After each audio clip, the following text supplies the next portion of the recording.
Hey there guys, welcome back to another schizophrenic story time. I haven't done one of these in a while, and I know these are everyone's favorite videos. And so I'm gonna tell you guys a story about the time that I did not get a job because I was having a hallucination in a job interview. I did this schizophrenic story time on TikTok years ago. This was like in the middle of me getting on medication, and I was doing better, and I was actively applying for jobs, and I was trying to kind of reintegrate back into the world. And so my wife Allison reminded me of this story, and I think it's such a good story time and a good example of how real hallucinations are to me in the moment. And like I said, this was pretty early on in my medication. We were still reworking all of my dosage and types of medicine that I was on. So I was having symptoms more frequently and more commonly at that time. And because I'm writing a book about mental health and mental illness in the workplace, this story I think was so important for me to tell here because it's a story I actually talk about in my book. And I think it's relevant because a lot of people with mental health issues or with mental illness are told to go on disability like I was. I wanted to live a life where I could afford to do things and afford to travel, and so I wanted to work, and I couldn't get anyone to hire me, and I couldn't hold a job when I did get hired. That's why I think mental health and mental illness in the workplace is such an important conversation,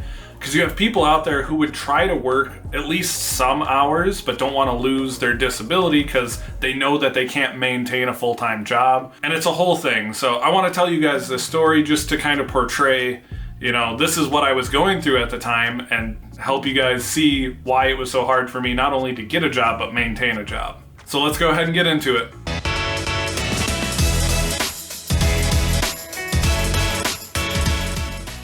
So one of the interesting aspects of my story that I don't talk about a lot is I've held a lot of odd jobs over the years because it's really hard to hold a job with a serious mental illness, especially if it's undiagnosed, untreated, and unmedicated. And so you'll hear a lot of the times from people with severe mental illness that they have a lot of trouble holding and finding jobs. I've worked in distribution, manufacturing, production. I've worked odd jobs in construction. I've worked in office settings. I was even a cheesemaker for 2 years because what else do you do in Wisconsin?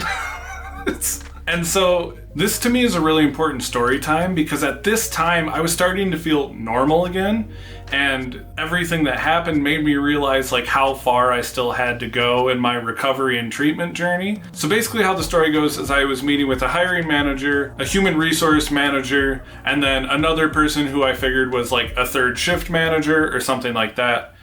And I do pretty well in interviews, even though back then I had more difficulty articulating my thoughts and being able to communicate effectively. I'm an outgoing person, so usually I do pretty well in sit-down interviews if I can get into an interview. It was already really tough because I had a criminal record, and so getting into interviews was already a challenge.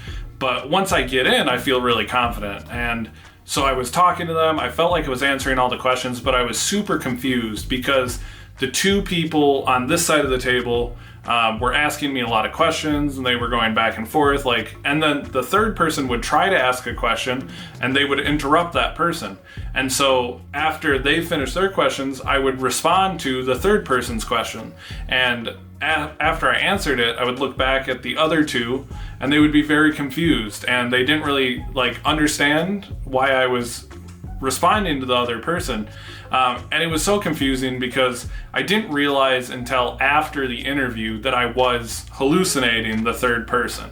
And so what was going on in my mind was I was having a sit-down interview with 3 people, and there was really only 2 people there. And this goes to show, I always tell people, that's how real my hallucinations are to me. Whether or not they look that realistic or are that realistic, in my mind, in those moments, the level of delusion outweighs what is real and what is not. And so when I'm having visual and auditory hallucinations, I believe they're real in the moment.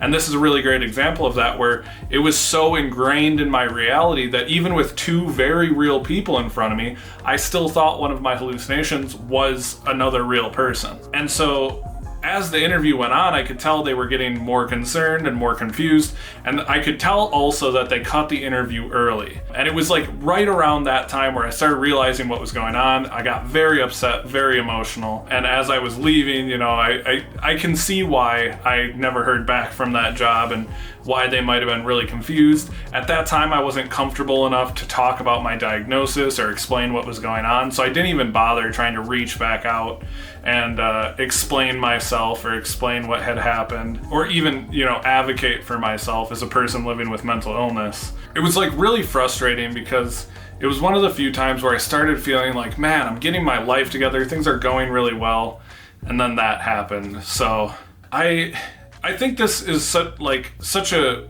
important story time because not only does it show like how real the symptoms are to me, but how difficult it is to work in a modern day workplace with severe mental illness. I did eventually get an office job after that interview, and I did really well at that job, but my hiring manager and the HR team all knew about my diagnosis. I was able to get FMLA so I could take time off as needed, and I did really well at that job. I had my bad days, of course, where I would have symptoms and have to leave early, but the more comfortable I got, which meant, the more I worked, the more money I had, the more security I had, made me have less symptoms over time. So getting that security is so important for a person with mental illness, and it's so hard to do. And I think that's why we see this rotating cycle of people with mental illness falling into addiction, falling into homelessness, falling into incarceration. And it just continues like that, and then people get out of incarceration and it's so hard to find a job. And so, like I said, I am writing a book about mental health and mental illness in the workplace. I'm gonna post a lot about that once we get finalized. It's gonna be later on in the year, maybe even into next year once we get through the editing process and everything. But I'm also gonna be looking at doing some book signings. If you're interested in me doing a book signing near you, let me know down in the comments. I'm gonna try to start booking those out as soon as possible. And I want to meet as many of you as I can and talk to you about all the lived experiences that you guys go through, because I know a lot of the people who follow me either struggle with mental illness or are caregivers of someone with mental illness.